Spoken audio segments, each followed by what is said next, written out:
साहब, मेरा लीडर तो उस जेल में था, हिरासत में था, उस पर जुडिशल कमीशन बनाए, लेकिन जिसने किया उसको सजा दें। मेरी बूढ़ी डॉक्टर यास्मीन राशिद का क्या कसूर है? आप ही की तरह, माँ जी आप ही की तरह की वो सीनियर सिटीजन है, कोरोना में हीरो है इस कौम की। यास्मीन राशिद के साथ साथ हमारी आलिया हमजा का क्या कसूर है? शाह महमूद कुरैशी का क्या कसूर है? एक सीनियर पॉलिटिशियन, पाकिस्तान के लिए जद्दोजहद करने वाला, रेमंड डेविस के मामले पे इस्तीफा देने वाला। मेरे जनाब डिप्टी स्पीकर साहब, मैं आज इस ऐवान में कहना चाहता हूं, मैं साइफर केस के एक एक दिन रहा, मैं अदालत जाता रहा, इमरान खान बरी हुआ है। मैं कहता हूं साइफर पे जुडिशल कमीशन बनाएं, और जो बात मोहतरम नवाज शरीफ साहब के पर्सनल उनके तर्जमान मिस्टर मोहम्मद जुबैर साहब ने की थी कि उस वक्त आर्मी चीफ ने इन्हीं के एक शख्सियत लीडर मियां साहब के इल्जाम है, उस पे भी कमीशन बनाए। मेरा सवाल यह है, कब ऐसा क्यों होता है? एक मुंतखब वज़ीर आज़म के साथ ऐसा क्यों होता है? 88 में जब बेनजीर साहब की हुकूमत आई, और अगर नवाज शरीफ आ गए 90 में, तो 93 में जितना भी कोई कसूर था, आर्मी चीफ को बरतरफ करने का इख्तियार कानून ने दिया था नवाज शरीफ को। क्यों उसकी हुकूमत खत्म की गई? 99 में क्यों नवाज शरीफ को हथकड़ियां डाल के भेजा गया? क्यों भेजा गया? तो जब मैं नवाज शरीफ की उसके खिलाफ अगर एंटी जमहूरियत कोई काम हुआ है, तो मैं फिर इस ऐवान के सामने मुकदमा क्यों ना रखूं? क्या आपके साबिक वज़ीर आज़म आपको नहीं पसंद, आप उससे नहीं एग्री करते सियासत से? उस पे लाइफ अटैक, 1-2 मिनट जी, उस पे आखिरी अटैक हुआ, लाइफ अटैक हुआ, बॉडी में 4 गोलियां खा के 350 दिनों से जेल में है। उस पे जुडिशल कमीशन क्यों ना बने? लेकिन मुकदमा जमहूरियत में फिर आगे बड़ी इंपॉर्टेंट बात ईसाई ने पाकिस्तान की, और वो ये है, बड़ी बात होती है कौन स्टेट है, कौन वारिस है? The sovereignty of the state belongs to Almighty Allah, और उसको एक सेक्रेट ट्रस्ट के तौर पे 25 करोड़ ने इस्तेमाल करना है, और the state will exercise its powers through the chosen representatives, yes, not through some organization, not through some department of the executive arm, not army, not ISI, not any other department. They are only the supporting arms. बहुत जरूरी है, जिस तरह हाथों के बगैर आप अपाहज हैं, अपनी आर्म्ड फोर्सेस और इंटेलिजेंस एजेंसीज के बगैर आप कुछ नहीं कर सकते। But who will decide the policies? मेरे ऑनरेबल लॉ मिनिस्टर साहब, डॉक्टर साहब, आपसे भी मुखातिब हूं, सबसे मुखातिब हूं। कायद ने क्या कहा? 16 जून 1948 कायद ने स्टाफ कॉलेज की स्पीच करते हुए कहा, मफहूम ये अल्फाज इधर उधर थोड़े से हो सकते हैं, कहते हैं this is the legal position. Quaid कहते हैं this is the legal position, the armed forces are the servants of the people of Pakistan. You do not make national policies.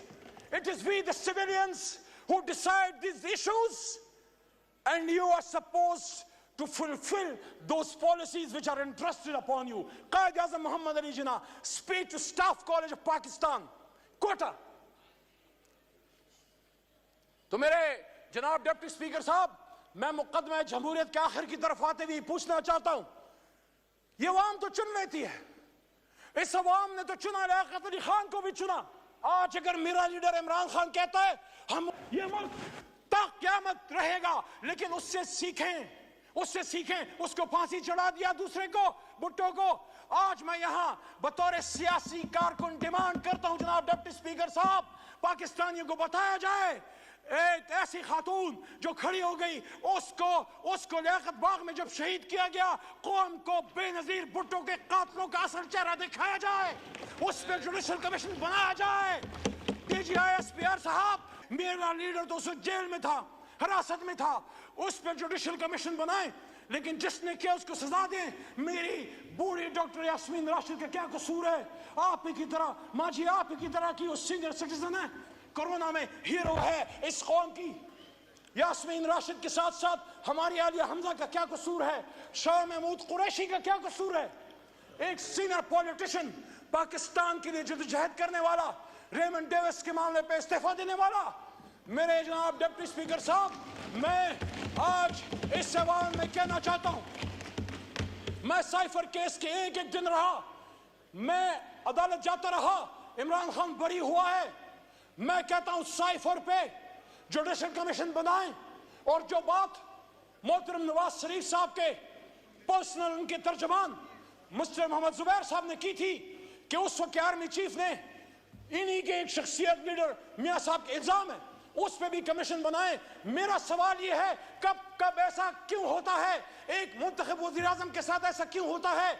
88 में जब बेनजीर साहब की हुकूमत आई, और अगर नवाज शरीफ आ गए 90 में, तो 93 में जितना भी कोई कसूर था, आर्मी चीफ को बरतरफ करने का इख्तियार कानून ने दिया था नवाज शरीफ को।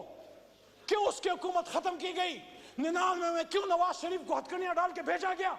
क्यों भेजा गया? तो जब मैं नवाज शरीफ की उसके खिलाफ अगर एंटी जमहूरियत कोई काम हुआ है, तो मैं फिर इस ऐवान के सामने मुकदमा क्यों ना रखूं? क्या आपके साबिक वज़ीर आज़म आपको नहीं पसंद, आप उससे नहीं एग्री करते सियासत से? उस पे लाइफ अटैक, 1-2 मिनट जी, उस पे आखिरी अटैक हुआ, लाइफ अटैक हुआ, बॉडी में 4 गोलियां खा के 350 दिनों से जेल में है। उस पे जुडिशल कमीशन क्यों ना बने? कितनी बेनजीर, कितने लियाकत अली खान, कितने भुट्टो कुर्बान करोगे? हजारों साल नरगिस अपनी बेनूरी पे रोती है, बड़ी मुश्किल से होता है चमन में दीदावर पैदा, मुकदमे जमहूरियत ही है। मेरे भाइयों, मेरी बहनों, मेरे दोस्तों, do not fight for power, don't go into power politics, do not fight for power, fight for the people of Pakistan. शुक्रिया, आप शुक्रिया, शुक्रिया। माइक खोलें, माइक खोलें। तो साहब की जमात में है, आप खड़े रहें। मैं इमरान खान के साथ खड़ा हूं, खड़ा रहूंगा इंशाल्लाह, जेल भी नहीं तोड़ सकी। लेकिन मैं ये कहता हूं पाकिस्तानियों, मैं ये कहता हूं मेरे दोस्तों, मैं ये कहता हूं, जब बात पाकिस्तान की हो, जब बात इस्लाम की हो, जब कायद की हो, फिर अपने लीडर की बात छोड़ के उस लीडर की बात अपना लो, फिर अल्लाह रसूल की बात पकड़ लो।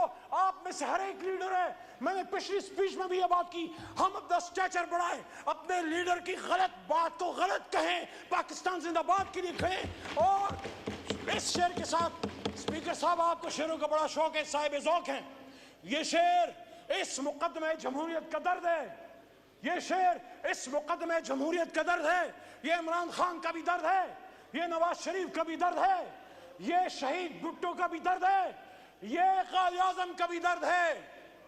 जागण वालियां, जागण वालियां रच के लुटिए, सोए तुसी भी हो तो सोए अस्सी भी हैं, लाली अखें की बेदस्ती है, रोए तुसी भी हो तो रोए अस्सी भी हैं। पाकिस्तान जिंदाबाद, जमहूरियत जिंदाबाद, इमरान खान जिंदाबाद। शुक्रिया, शुक्रिया। तारिक हुसैन शाह साहब।